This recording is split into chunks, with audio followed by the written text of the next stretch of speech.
Welcome, everyone, to Wisdom and Wealth. Are you feeling overwhelmed by the constant hustle, the endless debates, and the racing thoughts that never seem to stop? You're not alone. Many of us, especially as we navigate life beyond 40, find ourselves caught in this cycle. But there's an alternative, a more serene, a lighter way of being in the world. That's why today, we're exploring 8 Buddhist teachings that can help you release stress, stop fighting against your emotions, and reclaim your inner peace. These aren't complicated theories, they're clear, actionable steps that you can start applying today. It's about finding a more balanced and fulfilling life, regardless of the pressures around us. Don't forget to hit that like button or even subscribe to our channel if you enjoy listening to more content about wealth, finances, relationships, aging gracefully, and the wisdom of the East. Stay with us, because what's coming up could truly change how you approach each day. One of the most fundamental teachings is about understanding your emotions. From the moment we wake up until we go to bed, our emotions appear and disappear like a carousel. There's the anxiety of the alarm clock ringing too early, the anger in traffic, the joy when someone smiles at us, the sadness when we remember an unresolved problem. And sometimes, it seems like these emotions define us. We might even say, I'm an anxious person, I'm insecure, I'm an angry person. But Buddhism reminds us of something crucial: you are not what you feel. Buddha taught that the mind is like an immense sky, and emotions are like passing clouds. Anger, sadness, fear, euphoria, they appear, stay for a while, and then they fade away. Just as clouds aren't the sky, your emotions aren't your true nature. If you identify with them, you lose your inner freedom. But if you learn to observe them, you find calm. Remember to hit that like button or even subscribe to our channel if you enjoy listening to more content about wealth, finances, relationships, aging gracefully, and the wisdom of the East. Think about your own experience. Recall an intense emotion you felt recently. Maybe a disagreement that left you angry, or a worry that kept you awake at night. At that moment, it seemed enormous, even eternal. But now, when you remember it, you can see that it doesn't have the same weight. It passed, it transformed. What remains is you, the observer, the experiencer. That deeper you doesn't change with every emotion. The problem arises when we forget this teaching and confuse ourselves with what we feel. If anxiety appears, we think, I am anxious. If we feel sadness, we say, I am a sad person. But there's a huge difference between feeling and being. What you feel is a transient experience. What you are is much broader. That distinction changes everything. Buddhist practice emphasizes mindful observation of mental states. When an emotion arises, it's not about fighting it or repressing it, nor is it about letting yourself be carried away. The suggestion is to pause for a moment and calmly acknowledge it. This that is appearing is anger. This that I'm noticing is fear. The instant you name it, you take a step back and stop being trapped. Now you're not the emotion, you're the one observing it. Interestingly, modern psychology agrees on this point. It speaks of disidentification with thoughts and emotions. The more you observe them without judgment, the more freedom you have. And what contemporary therapy calls mindfulness, Buddhism has for centuries considered a path to liberation, training attention to see emotions for what they are, passing phenomena that don't define you. You'll find more wisdom on financial prosperity and aging gracefully by hitting that like button or even subscribing to our channel. Here's a simple example. Imagine someone says something offensive to you. Your body reacts, heat in your chest, tension in your jaw, thoughts of immediate retaliation. All that is the emotion of anger in action. If you identify with it, you respond impulsively, and the situation escalates. But if you remember this teaching, you can do something different, recognize what's happening and say to yourself, there's anger here. And let it pass. The discomfort may remain, but you are not the anger.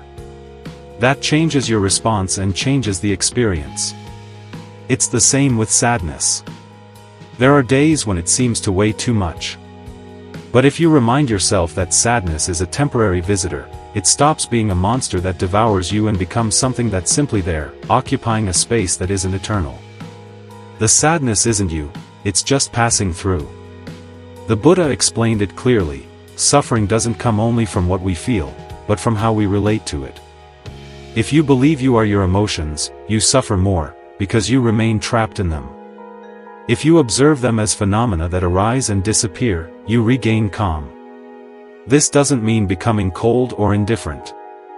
On the contrary, it means recognizing that feeling is human, but you're not condemned to be a slave to what you feel. You learn to be with your emotions without fighting them and without letting them carry you away. That is true inner freedom. With time, this practice changes your way of living. When anger arises, you know what will happen. When anxiety emerges, you know that you aren't it. When joy arrives, you enjoy it, knowing that it too will change. Nothing is permanent, and there lies the key to serenity, living each emotion with presence, but without identifying with it. Always remember this teaching. You are not sadness, you are not anxiety, you are not anger. You are much more than all that. You are the consciousness that observes the space where emotions come and go. And when you start living from that place, calm ceases to be something distant and becomes your way of being in the world. Now, let's delve deeper. Musica, attachment is the greatest thief of your peace. We all want to live in calm, but often we feel just the opposite: anxiety, fear of losing what we have, frustration because things don't go as we expected. Buddhism clearly points out the root of that unease: attachment. And attachment, more than anything else, is the great thief of our peace. Attachment isn't the same as enjoyment. You can enjoy a meal, a friendship, or a pleasant moment without problem. Attachment appears when you don't want to let go, when you believe you need something or someone to remain in order to feel good. Attachment clings, demands, and fears. And the stronger it is, the greater the suffering when reality changes. Let's think about everyday examples. You become attached to a relationship because you fear loneliness, and any sign of distance generates anguish. You become attached to your work because you see it as part of your identity, and the possibility of losing it fills you with anxiety. You become attached to your plans, and if things don't go as you had foreseen, you feel disproportionate frustration. In all cases, what generates pain isn't the situation itself, but the attachment to how it should be. The Buddha explained that everything that exists is impermanent. Nothing remains intact. People change, circumstances change, even our own bodies change every day. Attachment resists that truth. It wants to freeze life so that nothing moves, but life doesn't stop, and when reality transforms, attachment becomes suffering. Observe what happens with material objects. We buy something new, and it fills us with excitement, but soon we stop valuing it. However, if we lose it or it breaks, we feel pain. That's the trap. We don't suffer for the object itself, but for the attachment we generated towards it. The same mechanism works with people, with our ideas, and even with our own image. Buddhism doesn't invite us to have nothing or to live isolated. What it proposes is to relate to what we have without clinging, to enjoy without depending, to appreciate without possessing. You can love someone without fear, knowing that everything is fragile and transient. You can enjoy your work without it defining your worth. You can savor each moment without trying to retain it. That way of living is much lighter. A useful exercise is to observe our reactions when something changes. For example, when a plan is cancelled or when we lose something we considered important, what do we feel? Sadness, anger, frustration. If we look attentively, we discover that what hurts isn't so much the loss itself, but the attachment we had created. Recognizing it is already a first step towards freeing ourselves. The Dalai Lama summarizes it simply: attachment is a source of anxiety and fear because it makes you depend on something external to feel complete. You're gonna like the wisdom on financial prosperity and aging gracefully when you hit that like button or even subscribe to our channel. On the other hand, when you practice conscious detachment, it doesn't mean indifference, but freedom. It's like opening your hand. What arrives, you receive; what leaves, you let go. And in that simple gesture, there is great peace. When you start living with less attachment, you discover that fear diminishes. You don't fear the future so much because you're not trying to control everything. You don't suffer so much for the past because you're not hooked on what was. And in the present, you find a space of calm that previously seemed unattainable. Attachment will always want to convince you that you need more to be well, more security, more control, more certainty. Detachment shows you that you already have the essential, the ability to be at peace with yourself here and now. The rest can add up, cheer you up, and enrich your life, but you don't need to cling to it to be happy. Remembering this teaching every day transforms the way you relate to everything around you. Attachment ties, detachment liberates. And when you learn to live from that freedom, peace stops depending on what you have or lose. Peace is no longer stolen from you by anything or anyone. Your mind creates your world. Each person lives in a different world, even though we share the same planet. Two people can face the same situation and experience it in completely different ways. One sees it as an unbearable problem, the other as a challenge from which to learn. What makes the difference?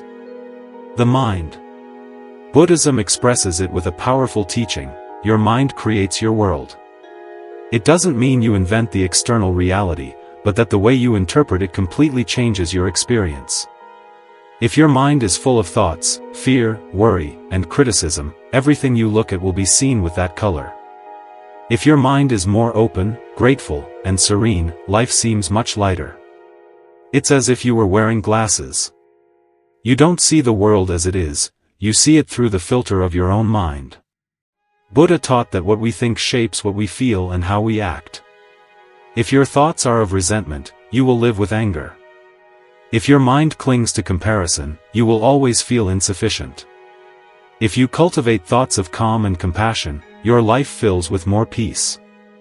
Deep down, the world you experience begins in your mind. Think of something as mundane as a rainy day. For someone, it can be a disaster, traffic, discomfort, ruined plans. For another, it can be a gift. The earth is nourished. There is freshness, an excuse to rest at home. The rain is the same. What changes is the interpretation. That mental difference transforms the experience. The problem is that in daily life, we let the mind function on autopilot. We believe every thought without questioning it, and thus thoughts of fear, comparison, or judgment end up creating a world in which something is always missing, in which there is always a threat, or in which we are never enough. Suffering multiplies because we don't see that it is our mind that is manufacturing it. Buddhism proposes a very clear path: train the mind to recognize its patterns and transform them.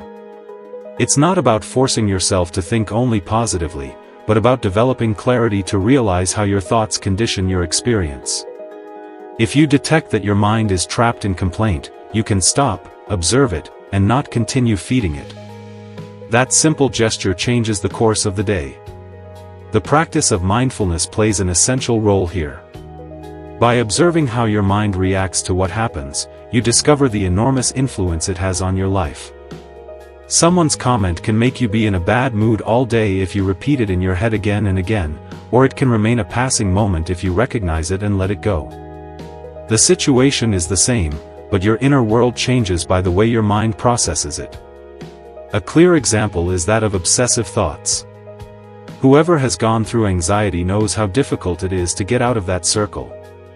The mind repeats future scenarios, imagines dangers, exaggerates what can happen, and by believing those thoughts, anguish grows. Buddhist training teaches to observe the mind as if it were a screen, to see those thoughts pass without having to live them as if they were the only truth. With practice, one learns to distinguish between what the mind invents and what is really happening in the present. The Dalai Lama says that true transformation is not in changing the external world, but in transforming the way we look at it. If your mind changes, everything changes. That doesn't mean resigning yourself to injustices or stopping acting, but doing it from a more serene inner state, without letting hatred or fear govern your actions. When you assume that your mind creates your world, you discover that you have more power than you imagined. You can't control every external situation, but you can cultivate a clearer, more compassionate, and more stable mind. And from there, life stops feeling like a fight and becomes a lighter path. The essence of this teaching is to remember that you don't live so much what happens outside, but the interpretation you make inside. If your mind is trained in calm, what happens is faced in another way. If your mind is trapped in agitation, even the smallest thing feels like a threat. Your world is born in your mind, and in your mind is also the possibility of freeing it. Don't look for culprits. Understand the causes. When something goes wrong, the first thing we usually do is look for someone to blame. If we argue, we point at the other person. If a plan fails, we look for who made the mistake. Even when we suffer inside, we tend to blame life, circumstances, or ourselves. But Buddhism teaches that getting trapped in guilt is like going around in circles.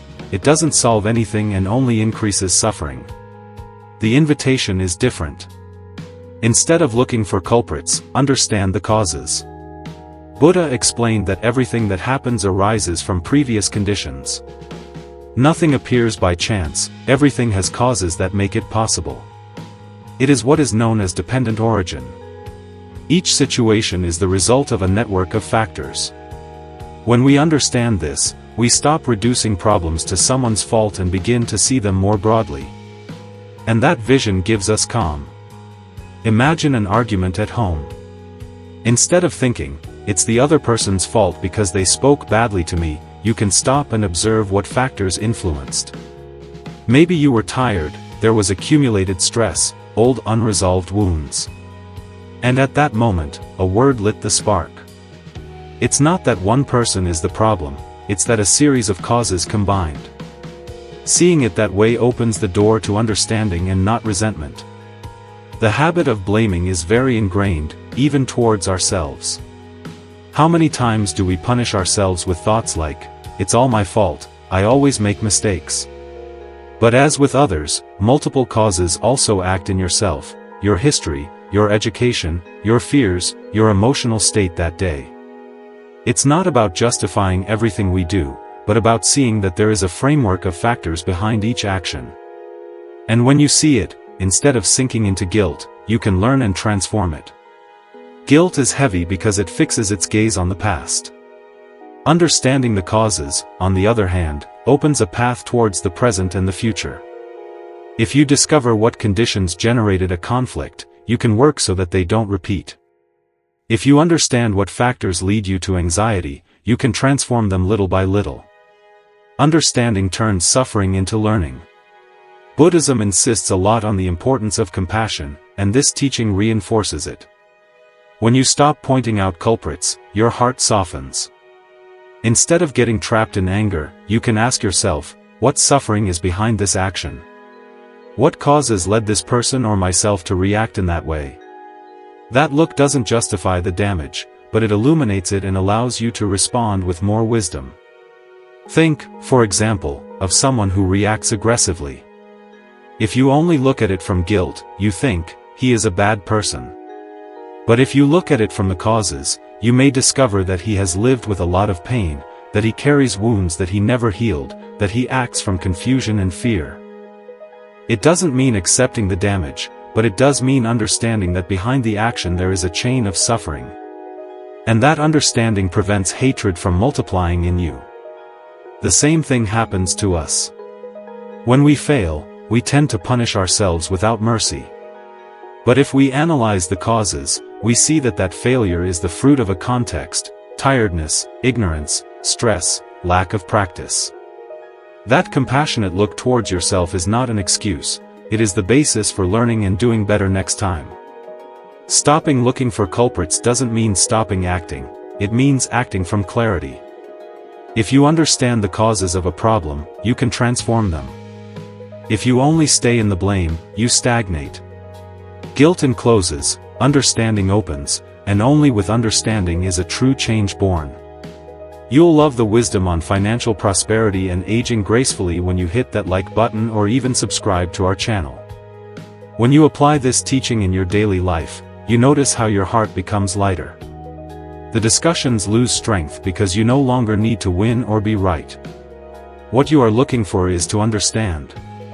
The errors become teachers, not sentences. And life in general becomes more fluid because you stop carrying the useless weight of guilt and reproaches. The Buddhist path always points towards the liberation of suffering. And here the key is to remember, suffering is not relieved by pointing the finger, it is relieved by understanding. Guilt ties, understanding liberates. And every time you choose to look at the causes instead of the culprits, you take one more step towards calm and towards wisdom. Breathe before responding. How many times have you said something in a moment of anger and then regretted it? Or have you responded in a hurry in the middle of an argument and after a while you have thought that you could have done it differently? It has happened to all of us. And it is that when we react without stopping, emotions take control. Buddhism proposes a gesture as simple as it is powerful: breathe before responding. It may sound basic, almost too simple, but in that brief pause is the difference between letting your mind drag you or recovering your calm.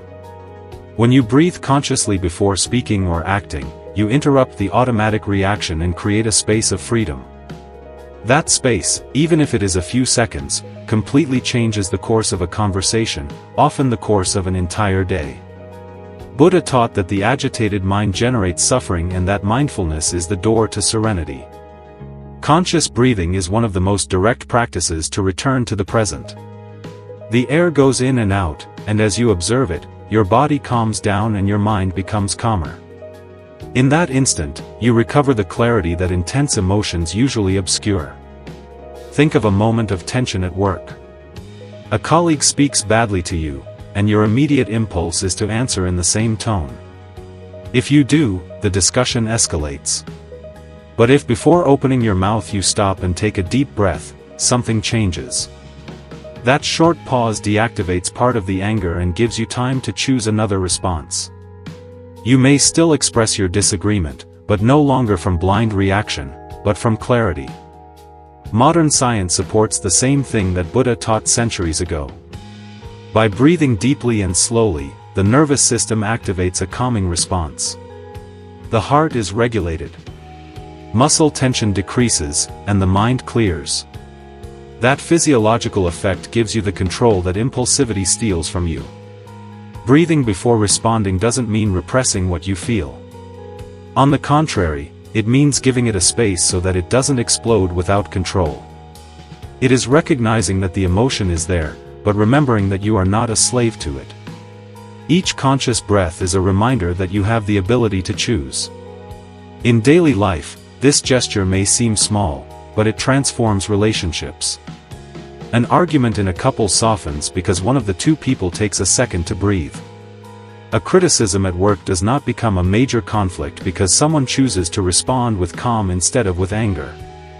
Even with yourself, when you notice that self-demand arises, you can breathe and treat yourself with more compassion instead of with harshness. Master Tanaten used to say, "Breathe and smile." Not as a superficial slogan, but as a real practice. Each conscious breath is a way to return to the present and release reactivity.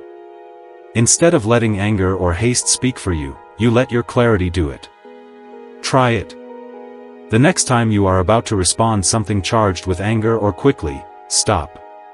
Take a deep breath and ask yourself if what you are going to say contributes to peace or to conflict.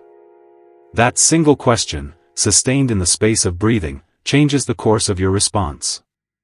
Over time, this practice becomes a habit, and what were previously impulsive responses that left wounds are transformed into more conscious words that build instead of destroy. It's not magic, it's daily practice. Each breath is an opportunity to choose peace instead of tension. Remember, you can't control what others say or do, but you can choose how you respond. And in that choice is your true freedom. Every time you breathe before responding, you give calm the opportunity to guide your life. Hate never attracts calm. Hate is one of the most intense and destructive emotions that a human being can experience. We have all felt it sometime. A deep rejection towards someone who has hurt us, an anger that stays inside and seems to burn. Sometimes we think that hating gives us strength, that it protects us or that it does us justice, but Buddhism is forceful. Hate never brings calm. Buddha taught that responding with hate to hate is like throwing more fire on a bonfire. Maybe for an instant it seems that you are defending yourself, but in reality, what you do is feed your own suffering. Hate doesn't stay in the other person, it stays in you. It's like carrying a heavy stone thinking that you are throwing it at the enemy when in truth you are the one dragging it day after day. Observe how the body feels when you hate, tension in the chest, knot in the stomach, thoughts that repeat over and over again. Hate consumes energy. It steals rest and poisons the mind. Sometimes it lasts minutes, but other times it can last years, becoming resentment, and in the meantime, calm disappears. Hate never gives you peace, all it does is prolong the wound. Buddhism doesn't say that you ignore the damage or that you become naive. It's not about allowing injustices or keeping silent in the face of what is wrong. The teaching is another. You can defend yourself. You can set limits, you can seek justice, but you don't need to hate to do it. Acting from clarity is much more powerful than reacting from anger. Think of someone who hurt you in the past. Maybe the wound is no longer in the situation, but in the memory you carry inside. Hate keeps that wound alive, and the more you feed it, the more trapped you remain in the past. The other person may not even think about it anymore, but you are still carrying the poison. Stopping hating is not doing the other person a favor, it is freeing you. The Dalai Lama expresses it clearly. The external enemy can cause momentary damage, but internal hatred causes much deeper and more lasting suffering. It's like drinking poison hoping that the other person dies. True liberation comes when you choose not to feed that emotion, because you understand that all it does is harm you. This doesn't mean it's easy. Hate disguises itself as strength, as justice, as defense. That's why it's so tempting. But if you observe it carefully, you see that it doesn't strengthen you, but enslaves you. Every time you feed it, you lose freedom. Every time you let go of it, you regain calm. Buddhist practice proposes cultivating the opposite of hate, compassion. Not a naive compassion that justifies anything, but a deep understanding that behind harmful actions there is suffering and confusion. Seeing that doesn't erase the damage, but it prevents hate from becoming your automatic response. A simple example, someone insults you. If you respond with hate, the conflict grows. If you breathe, recognize your pain, and choose not to return the insult, you break the chain. That doesn't mean staying silent always, it means responding with clarity, but without letting hate be the engine. And that difference marks your inner peace. With time, you discover that true strength is not in hating, but in not letting yourself be dominated by hate. There is no greater power than maintaining calm when the world pushes towards anger. Hate is easy, calm requires practice. But every time you choose not to feed hate, you take a step towards a freer life. Remember this teaching: hate never brings calm, neither to you nor to others. It may promise justice, but it only brings more pain. The only real victory is to free yourself from it. And that is done not with repression, but with understanding, with compassion, and with the conscious decision not to carry a poison that does not belong to you. Accept that everything changes. One of the most universal truths that Buddhism taught is this: it changes. And yet, it is one of the realities that is most difficult for us to accept. We want the good to last forever and the bad to disappear as soon as possible. We want the people we love never to leave, our body not to age, our circumstances to remain stable. But life moves without stopping, and the more we resist that movement, the more we suffer. Look around you. Nothing remains the same. The days pass, the seasons follow each other, the body transforms. Even your thoughts and emotions change from one moment to another. What worries you today, tomorrow no longer seems so serious. What made you happy yesterday, today may no longer tell you anything. Impermanence is not an error, it is the nature of everything that exists. Suffering arises when we try to cling to what cannot remain fixed. When someone we love changes or leaves, we suffer because we wanted to retain them. When a happy moment ends, we feel nostalgia because we wanted to prolong it. When our life takes an unexpected turn, we suffer because we thought everything would remain the same. But deep down, what hurts is not the change itself, but our resistance to it. Buddha taught that accepting permanence does not mean resigning yourself, but living with more fullness. If you know that everything changes, you appreciate each moment more. You know that a conversation, a caress, or a laugh will not be repeated exactly the same, and that is why you savor it more. And when something difficult appears, you also know that it will not last forever. That understanding gives a deep calm. Nothing is eternal, neither what you love nor what hurts you. Think of a time in your life when you suffered a lot. At that moment, it seemed endless, but looking back you see what happened. You changed. The circumstances changed, and that remained behind. The same thing happens with joys. At the time, they seemed eternal, but they also transformed. That is the nature of life, constant movement. Accepting change also means accepting that we ourselves are not fixed. Our tastes, our ideas, our priorities change. And although it sometimes scares us, that is also an opportunity. Changing means that we can always learn, grow, start again. What seems impossible today can transform tomorrow. That is the good news of impermanence. Nothing is condemned to remain the same. A useful exercise is to look at the small transformations of each day, how your breathing changes with each emotion, how the morning light is never the same, how the people you have close to you evolve, even without you realizing it. By observing it, your mind opens to the evidence that change is not the enemy, it is the essence of life. The Dalai Lama summarizes it simply: if something has a solution, there is no reason to worry. If it doesn't have one, neither is there, because sooner or later it will change. That look does not eliminate the difficulties, but it makes them lighter. Knowing that everything is transient gives you the strength to go through the difficult moments and the gratitude to enjoy the beautiful ones. When you internalize this teaching, your way of living transforms.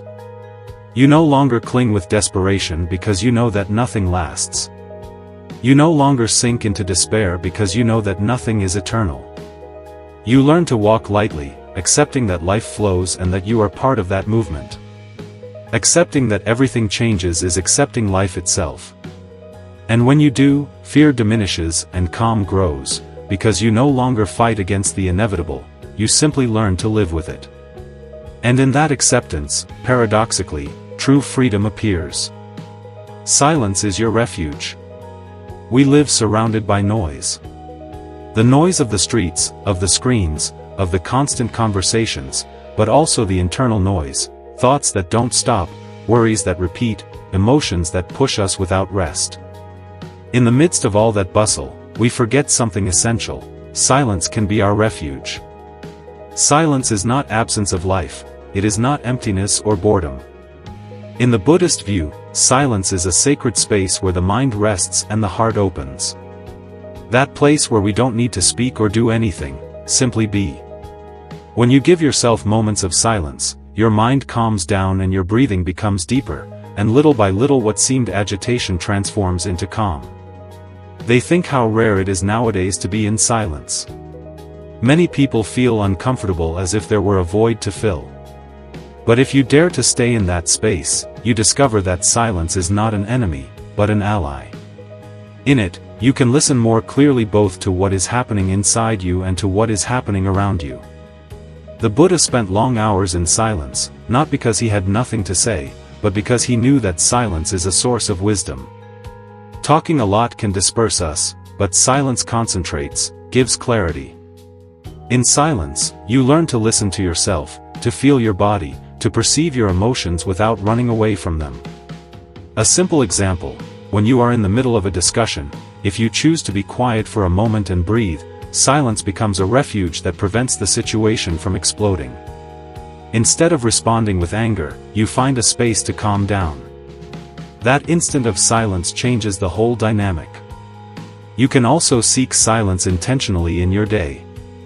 Turn off your cell phone for a while, go for a walk without headphones, sit at home with the television off, and observe your breathing. It doesn't have to last for hours. Even a few minutes of silence a day can make a difference.